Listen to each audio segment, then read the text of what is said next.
ሰላም እንዴት ናችሁ? እንግዲህ የእናንተ የማያልቅ ጥያቄና አስገራሚ ጥያቄ እየጠየቃችሁ ነው። እኔ ደግሞ የእናንተን የማያልቀውና አስገራሚ ጥያቄያችሁን ለመስራት ተደጋጋሚ ቪዲዮ እየሰሩኝ ነው። የዛሬው ደግሞ የሚገርመው ጥያቄ ምንድነው? በጣም ፈለቅ ያለ ሳይንስ የሚጠይቅና በጣም የሚገርም ጥያቄ ነው። የጠየቃችሁ በኤችአይቪ ዙሪያ ላይ ጠይቃችሁ ብዙ በሽታዎች ይታከማሉ፣ ይድናሉ። ለብዙ በሽታዎች ደግሞ ቅድሚያ ክትባት ምናምን ዘጋጅላቸዋል። እንዲሁም ደግሞ ብዙ በሽታዎች ደግሞ በመድኃኒት ሙሉ በሙሉ መዳን ይቻላል። ነገር ግን ኤችአይቪ ለምንድን ነው ክትባት የሌለው?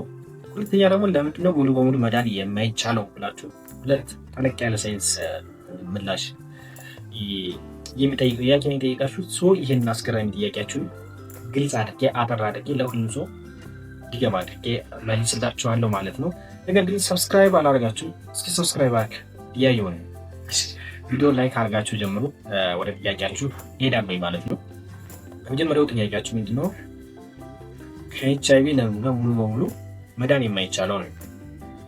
እንግዲህ ከኤችአይቪ ሙሉ በሙሉ መዳን የማይቻልበት ሁለት ምክንያቶችን ልንገራችሁ። አንደኛው ኤችአይቪ በጣም በፍጥነት ይቀያየራል፣ ወይም ደግሞ ብዙ ጄኔቲክ ሙቴሽን አለ። ያ ማለት ምን እያልኳችሁ ነው? ለምሳሌ አንድ ሰው ጸባዩ ሲቀያየር ምንድን ነው የሰው ጸባዩ ይቀያየራል ምናምን ትላላችሁ። እና ኤችአይቪ በጣም ይቀያየራል፣ ይለዋወጣል። ያ ማለት ምንድነው? ለምሳሌ ድመት ነው ስትሉ አይጥ ነው ስትሉ በሮ ነው ስትሉ አሳማ ነው ስትሉ ነብር ነው ስትሉ የሆነ እንስሳ እንደዚህ አይነት ስለሚሆን አንድ ይሄ በጣም ሳይንቲስቶችን የሚያስቸግረና መድኃኒትም ያልተገኘለት ሙሉ በሙሉ የማይዳንበት ምክንያቱ የራሱን ጄኔቲክ ሙቴሽን ስለሚቀያየር ነው። ሁለተኛ በሰዎች ህዋስ ውስጥ ወይም ዲኤንኤ ውስጥ ስለሚደበቅ ነው። እነዚህ ሁለት ምክንያቶች ናቸው በጣም እያስቸገረ ያለበት ምክንያቱ ይሄ ነው ማለት ነው። እንግዲህ እነዚህ ናቸው ሁለቱ ዋና ዋና ምክንያቶች። እስኪ መጀመሪያ ግን ስለ ቫይረሱ ወደኛ ሴል ውስጥ እንዴት እንደሚገባና እንዴት እንደሚደበቅ አጠር አድርጌ ልንገራችሁ። እንግዲህ ቫይረሱ የሚያጠቃ የኛን ሲዲ4 ቲሴላችንን የሚያጠቀው እንግዲህ ይህ ቫይረስ መጀመሪያ ምንድነው ከሲዲ4 ቲሴላችን ጋር ይጣበቃል። ከዛ ወደ ሴላችን ይገባል። ወደ ሴላችን ከገባ በኋላ አርኤንኤ ቫይረስ ይለቃል ማለት ነው። እንግዲህ ቫይረሶች ሁለት አይነት ነው፣ አርኤንኤ እና ዲኤንኤ ቫይረስ የሚባሉ ናቸው። ኤችአይቪ በራሱ አርኤንኤ ቫይረስ ነው። እንግዲህ የኛ እንደነገርኳችሁ ዲኤንኤ ነው ያለን።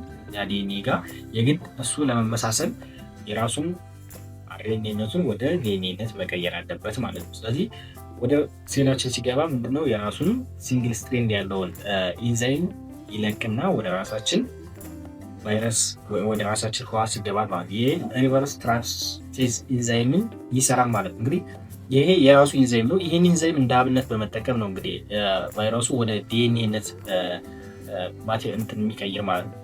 ወደ ዲኤንኤነት እየቀየረ ያለው ማለት ነው። ወደ ዲኤንኤነት የሚቀይርበት ምክንያቱ ምንድነው? ከኛ ሴል ጋር ተመሳስሎ ተደብቆ ለመኖር የግድ የራሱን ዲኤንኤ በመስራት መቻል አለበት ማለት ነው። እንደሱ ካደረገ በኋላ ወደኛ ሴል ውስጥ ቀይሮ ይገባል ማለት ነው። እዛ ከገባ በኋላ ኦልሬዲ ከኛ ሴል ጋር መመሳሰል ይችላል፣ መደበቅ ይችላል። እንግዲህ ይህ ላተንት ሪዘርቨር ይባላሉ። እነዚህ ሴሎች ቫይረሱን የሚይዙ ሴሎች ተደብቀው የሚይዙ ሴሎች ማለት ነው። ለምሳሌ እሱ ወደኛ ከገባ በኋላ ሪፕሊኬት ያደርጋል ማለት ነው። ሊደበቅ እንዴት እንደሚደበቅ እንገራችሁ። እንግዲህ ቫይረሱ በሚደበቅበት ሰዓት ላይ እኛ ሴል ውስጥ ነው የሚደበቀው። ሲደበቅም ዝም ብሎ አይደለም የሚደበቀው፣ ከኛ ሴል ካለው ዲኤንኤ ጋር ተመሳሳይ ሆኖ ነው የሚቀመጠው። በዛ ሰዓት ምንድነው ሪፕሊኬት አያደርግም፣ ምንም አይነት እንቅስቃሴ አያደርግም። እንደ ሴላችን ኖርማል ተመሳስሎ ይቀመጣል ሴላችን ውስጥ ማለት ነው። በዛ ሰዓት ምንድነው የኛ ውስጥ ያሉ በተፈጥሮ ያሉ የበሽታ የሚከላከሉ ኢሚዩን ሲስተማችን ምንም አይነት መልእክት ስለማይደርሳቸው አያጠቁትም ማለት ነው። ለምሳሌ አንድ የውጭ ሀገር እንደ ጠላት ብንቆጥረው ለምሳሌ ቀን ከኛ ህዝብ ጋር ተመሳስሎ ኖርማል ይውላል። የኛ ህዝብ ነው ብለን እኛ ምንም አናደርገው ማለት የተለየ አክት እስካላሳየ ድረስና የተለየ ነገር እስካላደረገ ድረስ ከኛ ህዝብ ጋር ተመሳሳይ ከሆነ በቃ አንደኛው ነው ምናምን ብለን ምን ማየት ይችላል ወስደን ኖርማል ነው ብለን ነው የምንወስደው። ነገር ግን የሆነ ታይም ላይ ሊያጠቃን ይችላል ማለት ነው ያ ሰው። እንደዛ ማለት ነው ኤችአይቪ የሆነ ታይም ላይ ልክ እንደዚህ ይቀመጥና መድኃኒት በሚያቋርጡበት ወይም ደግሞ በሚተውበት ሰዓት ላይ ሪፕሊኬት ያደርጋል ተመልሶ እንትን ይላል ማለት ነው። ስለዚህ አንደኛ መድኃኒት አይደርሰው፣ ሁለተኛ መድኃኒቱ ምንም አያደርገው። መድኃኒቱ ምንድነው ሪፕሊኬሽኑ ነው የሚቀንስ የአርቲ እንትኑ ድረጉ ሪፕሊኬሽኑ ይቀንሳል ነው እንጂ ቫይረሱ ሙሉ በሙሉ አያጠፋም ማለት ነው። ስለዚህ ሪፕሊኬት ካላደረገ ኦልሬዲ መድኃኒቱ ምንም አያደርገው። ሁለተኛ ደግሞ ሪፕሊኬት ካላደረገ የኛ ኢሚዩን ሲስተም እሱ እንደ ቫይረስ ስለማይቆጥረው ምንም አያደርገው፣ ዝም ብሎ ይቀመጣል ማለት ነው። ስለዚህ እንደዚህ ስለሚደበቅና ተመሳሳይ ስለሚሆን ሙሉ በሙሉ ማጥፋት የማይቻልበት ነገር ይሄ ነው። ሁለተኛው በጣም በፍጥነት ሪፕሊኬት ያደርጋል፣ ይቀያየራል። ጄኔቲክ ማቴሪያሉን ይቀይራል ስላችሁ ደግሞ እንደነገርኳችሁ በጣም ስለሚቀያየር እሱን አንድ አስቸጋሪ ያደርገዋል ማለት ነው። ስለዚህ የሚሰጠው መድኃኒት እንኳን አይሰራም። ለምሳሌ ላይት ነው ሳይንቲስቶች ያመርታሉ። ከዛ እሱ ጄኔቲክ ማቴሪያሉን ቀይረው ድመት ይሆናል ማለት። ስለዚህ አንድ መድኃኒት ለአንድ በሽታ ነው ሊሆን የሚችል እንጂ ለብዙ አይነት በሽታ ሊሆን አይችልም ማለት ነው። ስለዚህ ሳይንቲስቶችን አንድ ያስቸግራቸው ነገር ነው። ስለዚህ ቫይረሶች አሁን በጣም የተለያየ ጄኔቲክ ሙቴሽን ያላቸው በጣም ማአት አይነት ቫይረስ ጄኔቲክ ሙቴሽን ያለው ቫይረስ ነው ያለው። በስመ HIV እኛ እንወስደዋለን እንጂ በጣም የተለያየ ጄኔቲክ ሙቴሽን ያለው ማለት ነው። ስለዚህ እንደነገርኳችሁ አይጥ ነው ድመት ነው ምናምን እያለ ስንቀይር መኖር ነው እንጂ እሱ በጣም በፍጥነት ስለሚቀይር ይሄ ለሕክምና በጣም ሙሉ በሙሉ ለመዳን አስቸግሯል ማለት ነው። ሁለተኛው ጥያቄ ምንድነው? HIV ለምን ክትባት የለውም ነው። እንግዲህ ለዚህ 4 ዋና ዋና ምክንያቶችን ልንገራችሁ። የመጀመሪያው እንደነገርኳችሁ በፍጥነት እንትን ይላል፣ ይለዋወጣል፣ ይቀያየራል። ጄኔቲክ ሙቴሽኑ በጣም ስለሚቀያየር ክትባት ማዘጋጀት አይቻልም። ለምሳሌ ክትባት ማለት እኮ ለሆነ በሽታ የራሳችንን የተፈጥሮ የመከላከል ኢሚዩን ሲስተማችንን ማሰልጠን ቅድሚያ ማሳወቅ ማለት እኮ። ስለዚህ HIV ደግሞ ራሱን ስለሚቀያየር እኛ ለምሳሌ HIV እዚህ ጋር ድመት ነው ብለን እኛ ለምሳሌ በዛ ክትባት አዘጋጀን፣ ራሱን ደግሞ HIV ወደ አይጥነት ተቀይሮ ሲገኝ ያ ክትባት ምንም አይሰራም ማለት ነው። ስለዚህ ራሱን ስለሚቀያየር እዚህ ጋር ያፈርስባቸዋል። ሳይንቲስቶችን ያስቸግራቸው ነገር ይሄ ነው። ሁለተኛ HIV ራሱን የሚከላከልበት ፕሮቲን አለው። ለምሳሌ መድኃኒት ቢሰጠው እንኳን ደግሞ የተለያየ ነገር ቢደረግበት እንኳን ራሱን መከላከል የሚችልበት ፕሮቲን አለ። ሶስተኛው HIV ራሱን የእኛን የመከላከያ ሲስተማችን ወይም ደግሞ ኢሚዩን ሲስተማችን ስለሚያጠቃ ነው።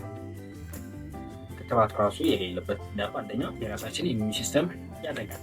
አራተኛ ሰውነታችን ሁሉንም HIV ቫይረሶች ሊያጠፋ የሚችል አንቲቦዲ ወይም ደግሞ የመከላከያ ሲስተማችን በቀላሉ ሊገኝ አይችልም። ደግሞ በቀላሉ ሰውነታችን ሊያጠፋው አይችልም፣ በቀላሉ ሊገኝም አይችልም። እንደነገርኳችሁ ይህ ቫይረስ ራሱን በጣም ስለሚቀያየር የኛ ኢሚዩን ሲስተም ደግሞ ተነስቶ ለእያንዳንዱ ነገር ለማዘጋጀት አሁን ለምሳሌ ቫይረሱን አይጥ፣ ድመት፣ ውሻ ሆኖ ቢያገኘው አራቱን በአንድ ላይ ሆኖ ቢያገኘው እንኳን ስለዚህ በዛ ሰዓት ምንድነው ለምላሽ ሰጠውና የሰውነታችን በራሱ ምላሽ ሰጠው ያዘጋጃል። አይጥ ለድመት ለውሻ አንቲቦዲ ያዘጋጃል።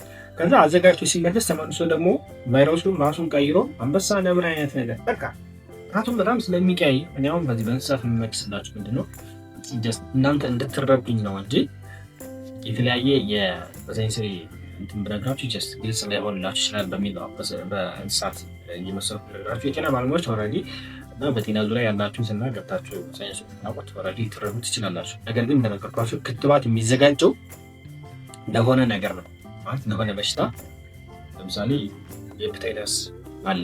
ሄፓታይተስ ከተባላችኋል። ሄፓታይተስ ኦልሬዲ ጄኔቲክ እንትኑ ስለማይቀያየር አንዴ ይሰጣል። ኦልሬዲ ያ ሄፓታይተስ ቢይዝህም የተዘጋጀ ጦር ስላለ ማጥፋት ይችላል። ይሄኛው ግን እንደነገርኳችሁ ለዚህ ሲዘጋጅ ይቀይራል፣ ይሄ ሲዘጋጅ ይቀይራል። ስለዚህ ራሱን በብዙ አይነት ቫይረስ ታይፕ ስለሚቀያየር ራሱ ክትባት ማዘጋጀት ይቻላል። ክትባት ሊዘጋጅ የሚችለው ለሆነ ነገር ነው፣ ለአንድ ነገር ብቻ ነው። ስለዚህ አንድ ነገር ደግሞ ተቀይሮ ከተገኘ ያ ክትባት አይሰራም ማለት ነው። ስለዚህ አንቺ የስኳር በሽተኛ ሆኖ የስኳር መድኃኒት የወሰደ የኤችአይቪ መድኃኒት ወሰደው ምንም ዋጋ የለውም ማለት ነው። ስለዚህ እሱ ነው አንድ እያስቸገረ ያለው። ሁለተኛው እንትኑ እንደነገርኳችሁ ያርጭ ድረግ ምንም አያደርገውም ራሱን ስለሚደብቅ አንድ ይሄ ነው ማለት ነው። ስለዚህ ኤችአይቪ ክትባት ያልተገኘለት ምክንያቱ ምንድነው? ራሱን በብዙ አይነት ስለሚቀያየር ማግኘት አይቻልም። ለምንድነው ሙሉ በሙሉ መዳን የሚቻለው? አንደኛ በሰውነታችን ስለሚደበቅ በሰበኛ በሴላችን ውስጥ ራሳችንን ሆኖ ራሳችንን ሴል ተመሳሳይ ሆኖ ስለሚቀመጥ መዳን አይቻልም። መድኃኒት እንኳን ሲሰጥ ሪፕሊኬሽን እንደነገርኳችሁ ይቀንሰዋል ነው እንጂ እንደዚያ የተደበቁት እንትኖችን ማጥፋት አይችልም። እንደዚያ የተደበቁትን ለማጥፋት የግድ አንደኛ በራሳችን ሪስፖንስ ማድረግ አለበት። ሰውነታችን ወይም ደግሞ ሴላችን ወይም ደግሞ ሲስተማችን ሪስፖንስ ማድረግ አለበት። በዛ ሰዓት ሪስፖንስ ካልሰጠ የሆነ ምላሽ እንደዚህ በሽታ እዚህ ውስጥ ገብቷል፣ እዚህ ሴል ውስጥ የቫይረስ አለ ምናምን ብሎ ሰውነታችን የኢሚዩን ሲስተማችን መልእክት ካላከ ወይም ደግሞ ያ ሴል የሆነ አክሽን ካላሳየ፣ ለምሳሌ ቫይረስ ያለበት ሴል የሆነ አክሽን ካላሳየ፣ የሆነ መልእክት ካላከ ኦልሬዲ ኖርማል ነው ብሎ ነው የሚያስብ። እንደነገርኳችሁ እንደቀደሙ እንደ ጠላት ኃይል እንደማለት ነው። ኖርማል ነው ብሎ ስለሚተው ስለሚደበቅ ምንም አይሆንም። ስለዚህ መድኃኒቱን በተወ ጊዜ ያ ሰው ምሳሌ መድኃኒት የሚወስደው ሰውዬ የሚወስደው ሰውዬ በአቋረጠ ታይም ያ የተደበቀው ሴል ራሱ ማንቀሳቀስ ሪፕሊኬት ማድረግ ይጀምራል ማለት ነው። እንደዚህ ስለሚሆን ነው ማዳን ባይቻልበት ያ በመድኃኒት እንደነገርኳችሁ ደግሞ ጄኔቲክ ማቴሪያሉ ስለሚቀያየር በጣም መፍጠት ስለሚቀያየር ነው። እንደዚህ ነው ስትሉ እንደዚህ ይሆናል፣ እንደዚህ ነው ስትሉ እንደዚህ ይሆናል። እንደዛ ስለሚሆን ያው ለመዳን በጣም አስቸጋሪ ያለው ማለት ነው። እንግዲህ ቫይረስ እንግዲህ ወደፊት እንግዲህ የሆነ ግኝት ይገኛል ብዬ አስባለሁ። ነገር ግን አንዳንድ ሰዎች አሉ መድኃኒት ተገኝቶለታል ምናምን እያሉ የሚያወሩት ማለት ነው። ምን አይነት መድኃኒት ነው? አሁን ይህንን በሳይንሳዊ ትነግሩኝና ምንድን ነው የሚያደርገው? አሁን ሬፕሊኬሽን እንደሚያጠፋው ወይስ እነዚያን ቫይረሱን ያሉ ሴሎችን ዝም ብሎ እንዴት አድርጎ ሪስፖንስ አድርጎ ነው ያጠፋቸው የሚችል? ወይስ ብቻ ሳይንሳዊ ነገሩ የምትነግሩኝ ደስ ይለኛል። ሶሻል ሚዲያ ላይ ሲነጋገሩበት ሰብቻለኝ ደህና ምናምን እያሉ አንዳንድ ሰዎችም ምስክርነት ሲሰጡ አይቻለኝ። ስለዚህ ነገር ግን ማወቅ እፈልጋለሁ። ከተገኘ እሰየው ጥሩ ነው፣ የዓለም ሕዝብ ተገላገለ ማለት ነው። ነገር ግን ደግሞ አንዳንድ ነገሮች አላቸው። ኤኒዌይስ ይህን ይመስላል የዛሬው ጥያቄ እና የዛሬው ሳይንሳዊ ምላሻችን ይህን ይመስላል። በሌላ አስገራሚ ቪዲዮ እስከምንገናኝ ድረስ ሰላም ሁኑ። ጥያቄ ካላችሁ ያልገባችሁ ነገር ካለ ኮሜንት ሴክሽን ላይ ያስቀምጡልኝ። በሚቀጥለው ቪዲዮ እስከምንገናኝ አሁን በድጋሜ ሰላም ሁኑ። ሰብስክራይብ ያላደረጋችሁ ሰብስክራይብ አድርጉ። ቪዲዮ ከተመቻችሁ ላይክ፣ ሼር አድርጉልኝ። ሰላም ሁኑ።